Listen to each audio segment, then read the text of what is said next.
Pre, kakaiba oh. Native chicken na merong itlog sa loob na hindi pa na tawag doon, na ilalabas, pare. Pangkaraniwan naman to, pero ako hindi pa nakakatikim nito. Kaya lutuin natin. Tapos tingnan natin kung may pagkakaiba ba sa normal na native na manok, pare. Mantika, maraming bawang. Yung manok natin, kita natin dyan. Ayun o, parang may itlog na talaga siya. So hindi ko alam kung yung puti ba na yan, makakain ba natin mamaya. Malalaman natin. Tubig, toyo, suka, dahon ng laurel. Sabi na iba, wala daw lasa. Meron, mapait. Paminta, marami. Brown sugar with, no ants. Konti lang. Yun. Mga 3 oras namin sinalang to. Lagay mo dyan. Siyempre, sarsa. Tapos, the star of the show, pare. Yung itlog. Yan. Yun. Ito muna tayo sa itlog. The perfect bite.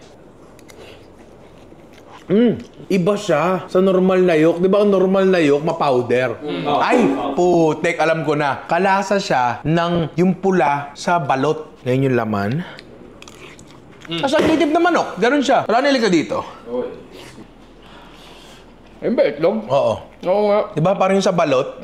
First time ko lang talagang magluto na ito. So kung meron kayo naiisip na iba pang iluto dito na masarap, yung typical na niluto sa inyo, comment nyo nga sa baba. Pero legit pag nakakita kayo nito, try nyo. Medyo weird lang yung itsura niya, pero masarap, pare.